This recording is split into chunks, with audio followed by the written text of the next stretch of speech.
Días, hermanos. Pues sí, yo digo, la manera que voy con este estudio de Corintios, la verdad yo creo que sería mejor que el hermano Omar terminara.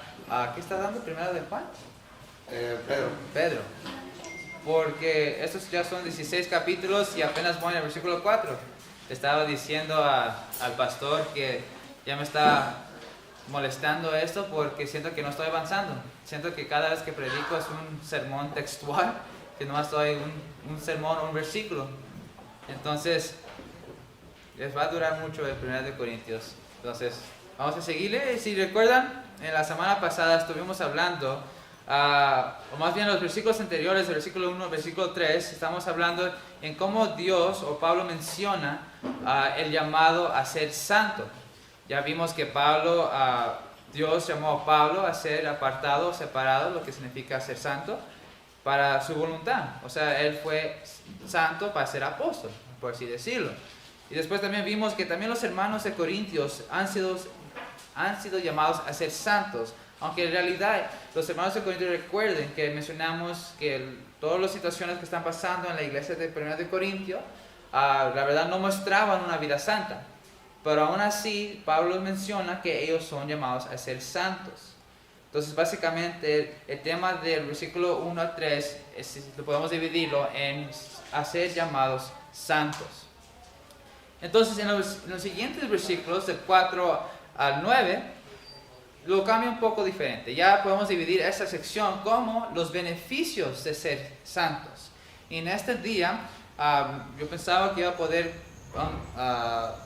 avanzar un poco más, pero la verdad, en el versículo 4 hay algo muy importante que tenemos que ver, y también hay muchos malentendidos sobre esta palabra que vamos a ver en este día, en esta mañana. Entonces me enfoqué un poco más en eso. Entonces por eso siento que no avanzo nada, solamente estoy pasando versículo cada semana. Entonces vamos a ver cómo pasa, cómo seguimos. Pero voy a pedir que abran sus Biblias en 1 de Corintios.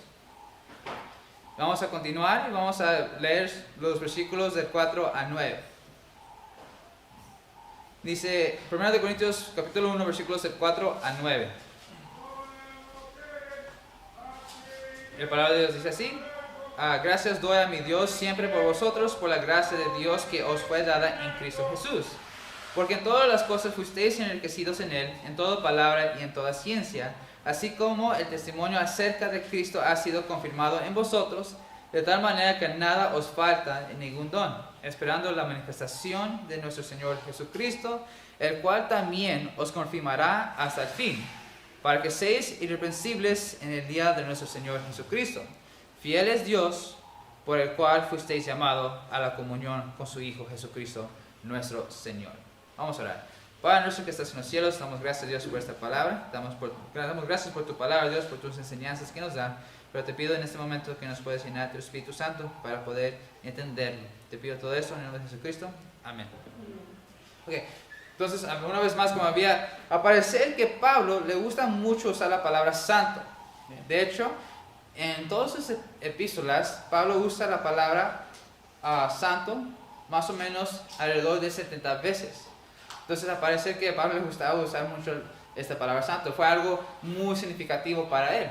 Y es importante para nosotros también. Debería de ser muy importante saber que nosotros, como personas que realmente no merecimos la gracia de Dios, podemos llegar a ser santos. Entonces, una vez más, como en los versículos anteriores vimos que Dios separó o apartó a Pablo para ser apóstol, ya que todos que invocan el nombre de Jesucristo los separó o los apartó para su servicio. Los parados fueron llamados santos. Entonces, en los siguientes versículos vamos a ver los beneficios de ser llamado santo. Y lo podemos dividir entre estos versículos, podemos dividir en tres partes. Lo podemos dividir que en tiempo pasado, o en esta palabra, santo, ¿cómo se dice? Santo inmediato. Somos santificados inmediatamente. Se me están yendo los términos. Y después también lo podemos dividir los beneficios de ser santos presentes. Estos se van realizando mientras vivamos nuestra vida cristiana. O en otras palabras, podemos llamarlo esto como santificación progresiva. Y también lo podemos dividir en el beneficio de ser santos futuros. cuando ya estamos con Él en el cielo. En otras palabras, también podemos decir esto, la santificación completa. Entonces es muy interesante cómo Pablo divide esta sección entre los versículos del 4 al 9. Pero el primer beneficio que vamos a ver es el beneficio pasado de la gracia. Y esa es la palabra que aquí me quise enfocar mucho el día de hoy, es la palabra gracia, porque es algo muy importante en nuestras vidas, es algo que tenemos que realmente poder entender nosotros como cristianos para estar viviendo la vida cristiana. Entonces, versículos 4 una vez más dice: gracias doy a mi Dios siempre por vosotros, por la gracia de Dios que os fue dada en Cristo Jesús. Entonces es muy interesante ver que después de que Pablo escribe su saludo en los primeros 3 versículos, de repente comienza con: Él da gracias por la gracia de Dios que nos fue dada. Entonces podemos ver claramente con esto que la palabra gracia para Pablo también fue algo muy significativo, fue muy importante para él, y obviamente tiene que ser para nosotros igual. Si recordamos que la semana pasada había mencionado que la palabra charis, ¿okay?, es la palabra griega de gracia, que es charis. Fue un saludo común que Pablo usaba. Pablo en este versículo dice que él da gracias a Dios por los hermanos que han recibido a Cristo en su corazón y han recibido la gracia de Dios. Pero para poder entender la gracia de Dios necesitamos entender 3 cosas. Necesitamos entender 3 cosas que la gracia no puede coexistir. ¿Okay? La primera cosa que la gracia no puede coexistir es con la culpa, la obligación humana y el mérito humano. Entonces, y eso es muy importante, es muy interesante, porque son cosas que realmente cuando estamos viviendo nuestras vidas cristianas, los cristianos llegan a perder o no malentienden la gracia de Dios. Entonces por eso sí me hizo muy importante que tenemos que aprender sobre esto. Entonces la primera cosa que vamos a ver es la culpa humana. Eso es algo que muchos cristianos a veces llegan a sentir en sus nuevas vidas cristianas.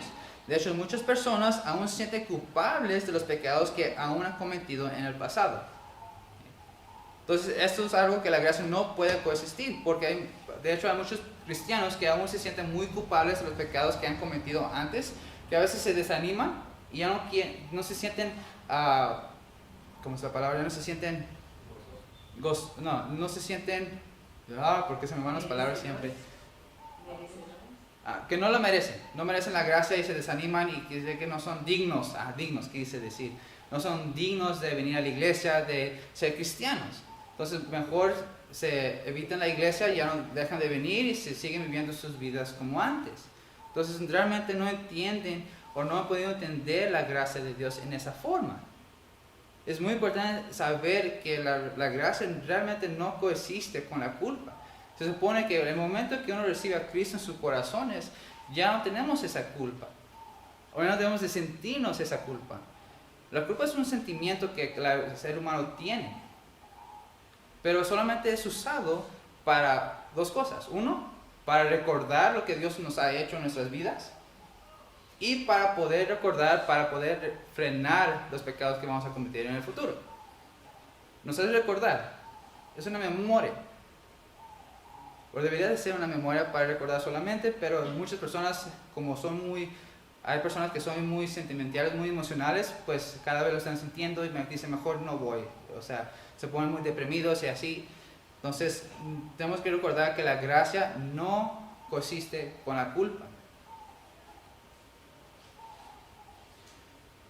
Se le olvida que la gracia provee para el alivio de la culpa.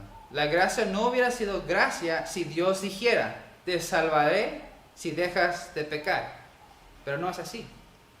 Muchas personas pueden verlo de esa manera, que Dios me salvó, entonces tengo que dejar de pecar por completamente. Muchas personas lo ven así. Pero si recordamos, si vamos a Romanos 6:23,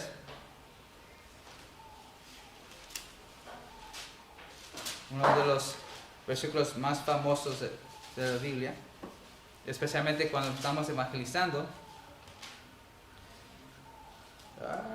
Dice, porque la paga del pecado es muerte, mas la dádiva de Dios es vida eterna en Cristo Señor nuestro. Entonces, en este versículo podemos mostrar, o nos recuerda más bien, que aún somos pecadores. La paga del pecado es la muerte. Por eso muchas personas se sienten esa culpa dentro de ellos, que es muerte, entonces no merezco la gracia de Dios realmente. Pero en el mismo versículo dice que la dádiva de Dios es vida eterna en Cristo Jesús, Señor nuestro. Por medio de la gracia de Dios, como es un regalo que no merecemos, es un regalo. Se nos da la gracia. No lo merecemos, pero se nos da. Cuando uno recibe a Cristo, Dios en su gracia actúa soberanamente para perdonar el pecado de una persona, y esa persona queda libre totalmente y para siempre de la culpa. Ahora, si vamos a Romanos 5, versículo 1 al 3.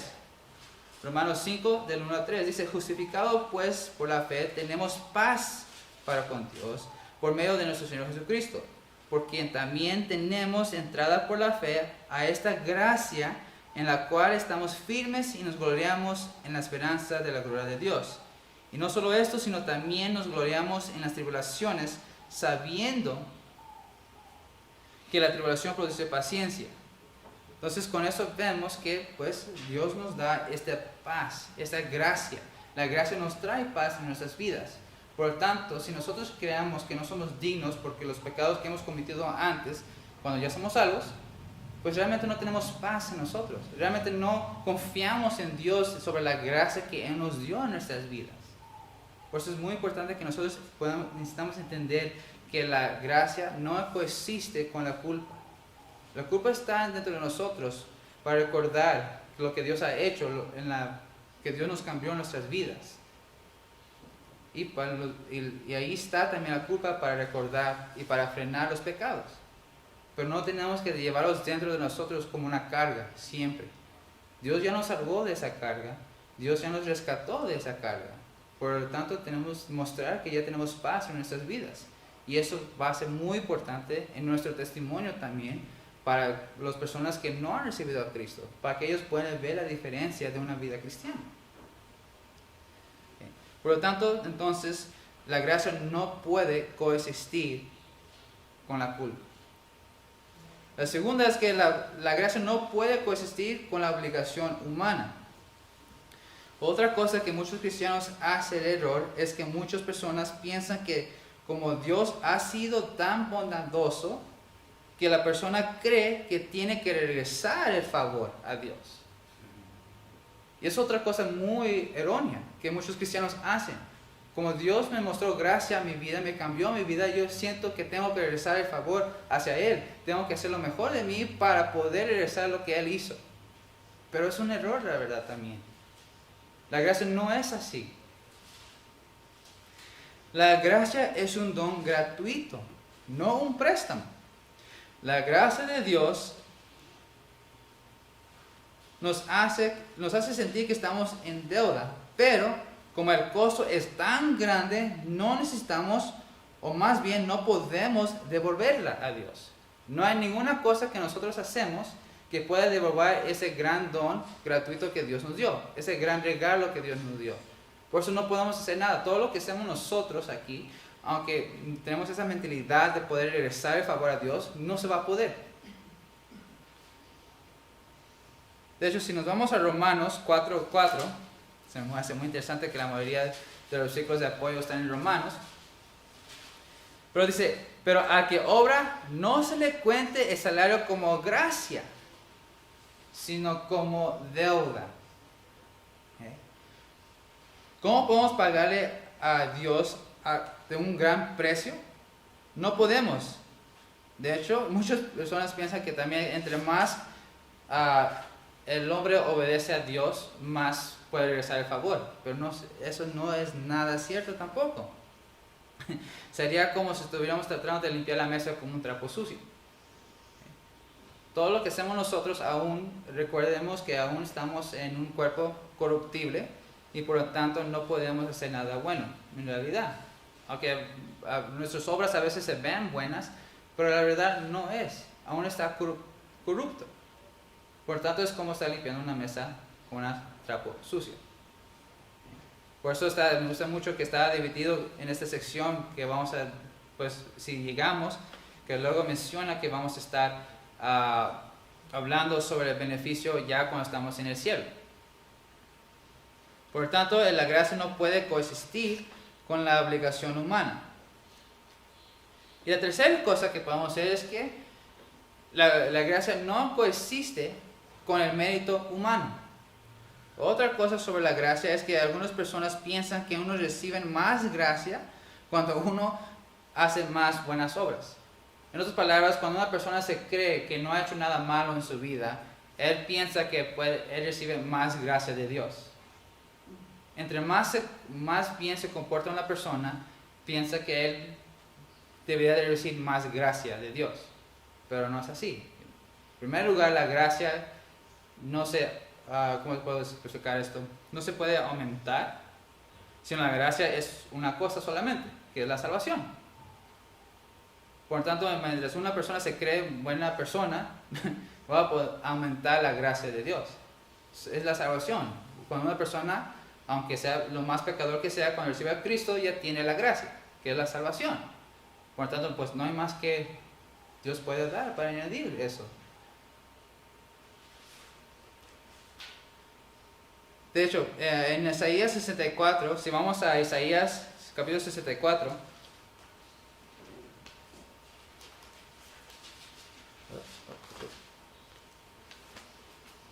Isaías 64, versículo 6, si llego ahí,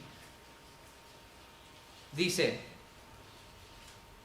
si bien todos nosotros somos como suciedad y todas nuestras justicias como trapo de inmundicia, y caemos todos nosotros como la hoja y nuestras maldades nos llevaron como viento.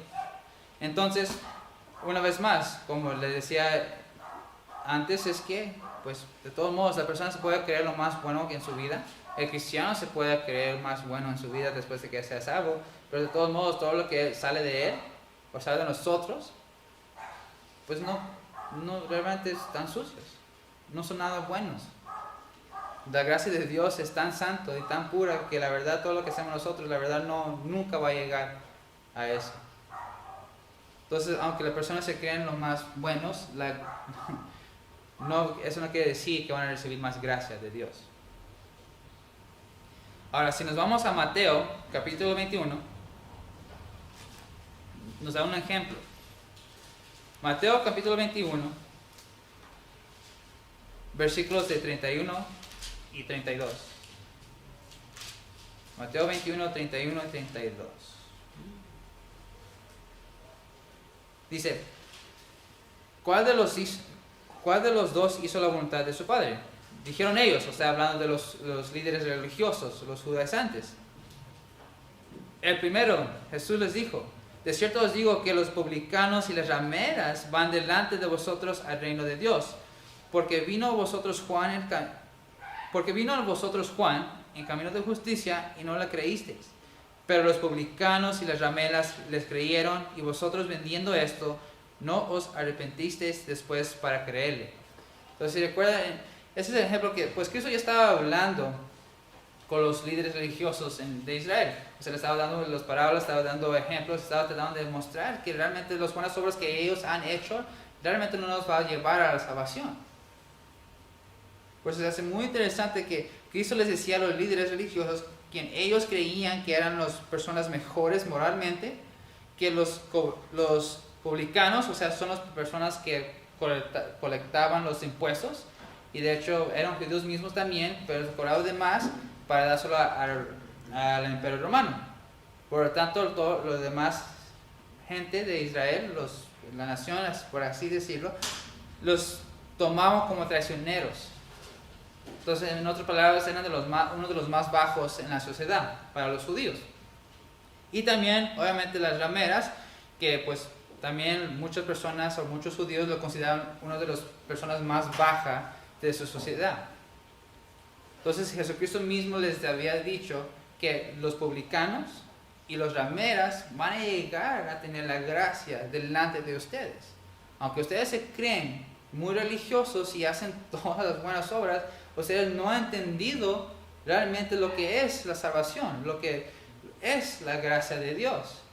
Por eso los publicanos y las rameras van a venir delante de ustedes, porque ellos van a poder entender lo que significa la gracia de Dios. Ellos van a poder entender lo que realmente es la salvación.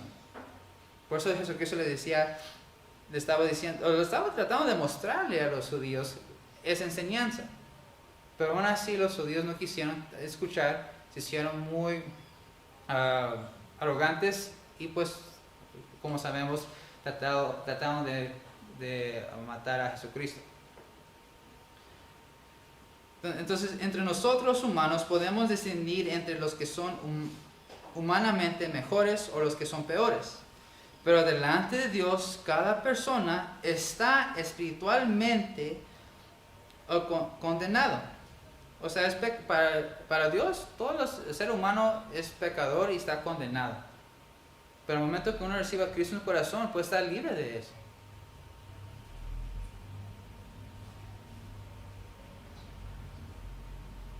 Pero Dios, por su gracia, cambia las malas noticias a buenas, porque debido a su gracia no necesitamos merecer la salvación, sino que básicamente ha sido simplemente un regalo de Dios. Entonces, una vez más, recordemos que la gracia realmente no puede coexistir con la culpa, no puede coexistir con la obligación humana y no puede coexistir con el mérito humano. Entonces, vamos ahorita en este momento también, si regresamos a 1 Corintios, aún siguiendo hablando sobre la gracia de Dios, vamos a ver 3 razones por la gracia de Dios. Una de las razones por qué la gracia de Dios es porque cuando somos salvos podemos tener buenas obras para testificar sobre Cristo. Eso sí me hizo muy interesante. Ahora, cuando lo estudié, realmente no pude recordar si realmente lo he estudiado antes y se me ha olvidado, o simplemente lo estoy aprendiendo apenas ahorita, o estoy entendiendo lo que es tener buenas obras. Muchas personas tienen ese pensamiento que las buenas obras son para poder tener una vida santa, o para poder, ¿cómo puedo explicarlo? Muchas personas, para que se puedan sentir mejor ellos mismos, para que se puedan sentir que ellos realmente, pues ya tenemos un cambio en nuestras vidas. Pero estudiando esto, se me hizo muy interesante ver que realmente las buenas obras es para algo un poco más significativo. Ay, se me fue la palabra. Significativo. Es algo más importante que es. Realmente, si recordamos que cuando Dios llamaba a los apóstoles, solamente eran los 12 apóstoles y con Pablo, y ellos mostraban que eran apóstoles por los señales y prodigios que ellos hacían. Y por esos señales y prodigios fueron que las personas realmente pudieron saber que los que ellos estaban predicando sobre el Evangelio era verdad. Por lo tanto, cuando una persona cuando un cristiano ya es cristiano de verdad y recibe a Cristo en sus corazones, pues ya puede producir buenas obras. Pero no es para que se pueda sentir bien o se pueda gloriarse de ya que ya su vida cambió, sino es para testificar, para dar testimonio que Cristo realmente cambió su vida.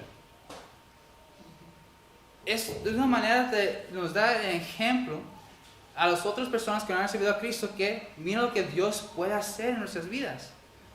Unas personas se creen las peores personas en el mundo, pero cuando ve que otra persona que fue igual de pecador como él y ve que Dios cambió su vida y ya puede hacer buenas obras, pues la persona puede ver que realmente Dios es verdad.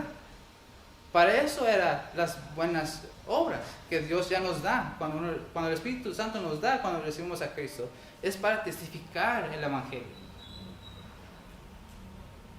De hecho, si vamos a Efesios 2,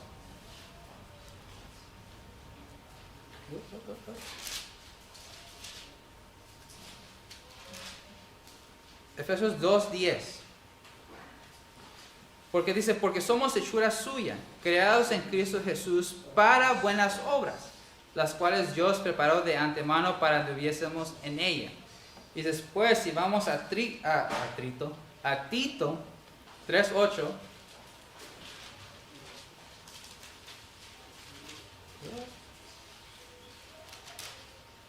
dice, Palabra fiel es esta, y en estas cosas quiero que insistas con firmeza para que los que creen en Dios procuren ocuparse en buenas obras.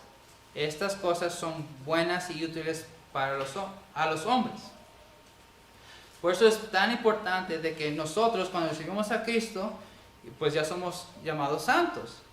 Pues es importante que nosotros podamos mantener una vida santa, porque está el testimonio de Cristo.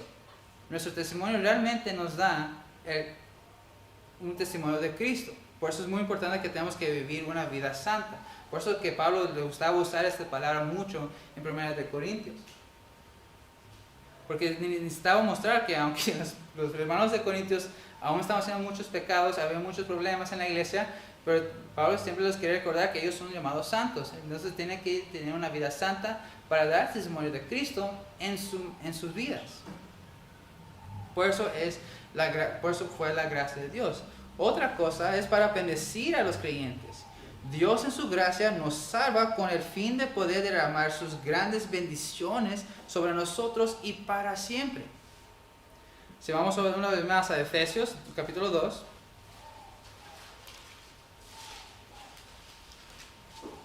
Versículos 4 al 7.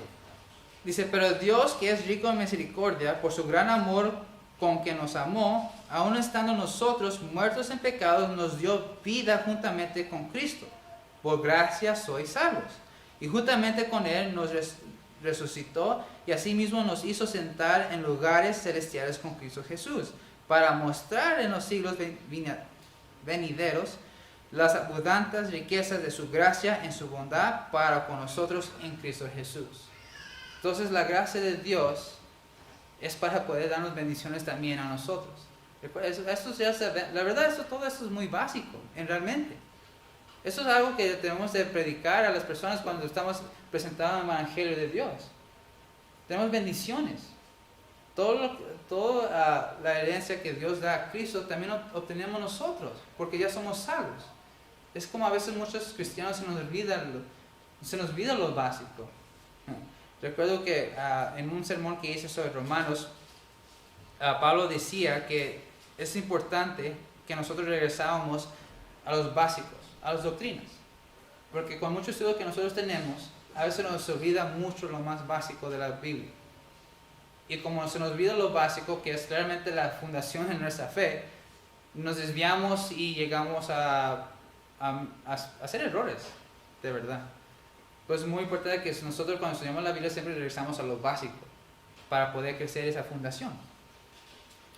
Ahora, y la tercera razón por qué tenemos la gracia de Dios es simple y es lo más importante, para glorificar a Dios mismo. Bueno, más bien para que Dios se glorifique a sí mismo. Recordamos que Cristo vino a la tierra para ser crucificado, para salvarnos, pero lo más importante era para glorificar al Padre y a sí mismo. Recordamos que Jesús siempre decía que yo vine aquí para hacer la voluntad de mi Padre, para gloriarle. Dice Mateo 5:16.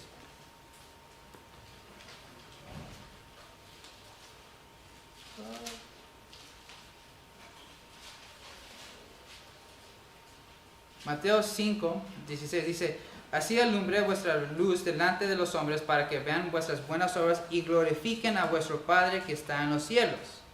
También si vamos a Juan capítulo 17.